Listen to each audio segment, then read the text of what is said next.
नमस्कार मित्रों, आप सभी का हार्दिक स्वागत है हमारी चैनल धर्माज पे।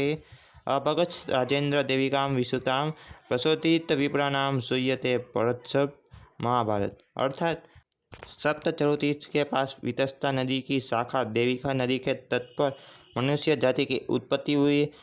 प्रमाण यही बताते कि आदि सृष्टि की उत्पत्ति भारत के उत्तराखंड अर्थात इस ब्रह्मावर्त क्षेत्र में ही हुई। वेद अनुसार प्रजापतियों के पुत्रों से ही धरती पर मानव की आबादी हुई। आज धरती पर जितने भी मनुष्य हैं सभी प्रजापतियों की संतानें हैं। स्वयंभू मनु को आदि भी कहा जाता है। आदि का अर्थ होता है प्रारंभ। इस आदि शब्द से आदम शब्द की उत्पत्ति हुई होगी। स्वयंभू मनु की उत्पत्ति ब्रह्मा ने की थी। पुराणों में उनकी उत्पत्ति की कथा अलग अलग तरीके से बताई गई है जिससे भ्रम उत्पन्न होता है, लेकिन इतना तो तय है कि उनकी उत्पत्ति ब्रह्मा से हुई थी। ब्रह्मा और मनु की परंपरा वाला धर्म अब भारत में नहीं पाया जाता।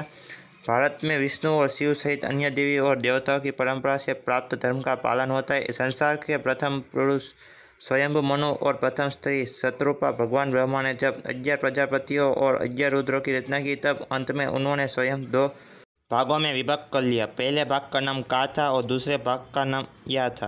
पहला भाग मनु के रूप में और दूसरा शत्रुपा के रूप में प्रकट हुआ। कहते कि ब्रह्मा ने प्रजापतियों को प्रकाश से, रुद्र को अग्नि से और स्वयंभू मनु को मिट्टी से बनाया था। हिंदू धर्म में स्वयंभू मनु के ही कुल में आगे चलकर स्वयंभू सहित क्रमशः 7 मनु हुए और 7 होना बाकी है। महाभारत में 8 मनुओं का उल्लेख मिलता है। श्वेतवरा कल्प में 14 मनुओं का उल्लेख है।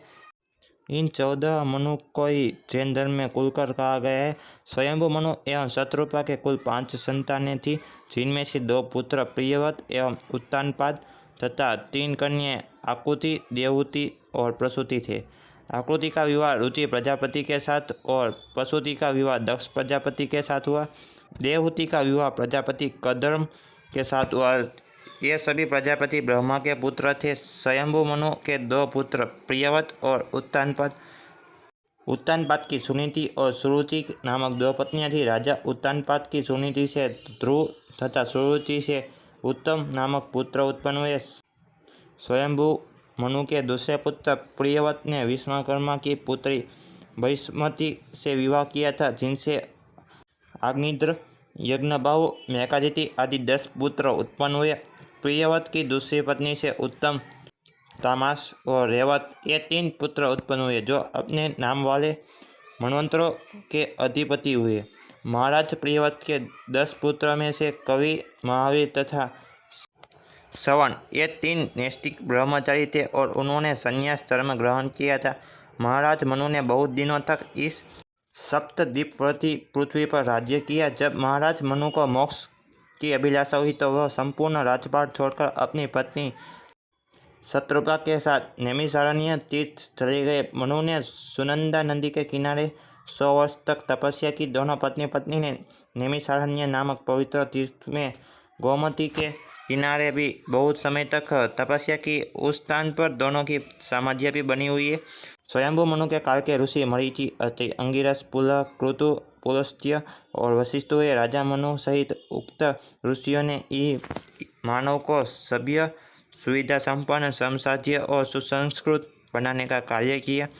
राजा प्रियव्रत के ज्येष्ठ पुत्र अग्निद्र जम्बूद्वीप के अधिपति हुए। अग्निद्र के 9 पुत्र जम्बूद्वीप के 9 खंडों के स्वामी माने गए, जिनके नाम उन्हीं के नामों से अनुसार इलावृत वर्ष, भद्राश्व वर्ष, केतुमल वर्ष, कुरुवर्ष, हिरण्य वर्ष, रम्यक वर्ष, हरिवर्ष, किन्पुरुष वर्ष और हिमालय से लेकर समुद्र के भूभाग को नाभि खंड कहते।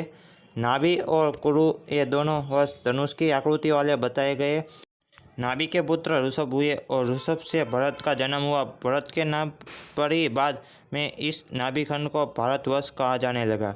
अगर आपको हमारी यह प्रस्तुति पसंद आई है तो हमारे वीडियो को लाइक कर चैनल को सब्सक्राइब कर दीजिएगा। अगर हमसे इस वीडियो में कोई भी भूल या गलती हुई हो तो हम आपसे क्षमा मांग रहे, कृपया में क्षमा कर दीजिएगा।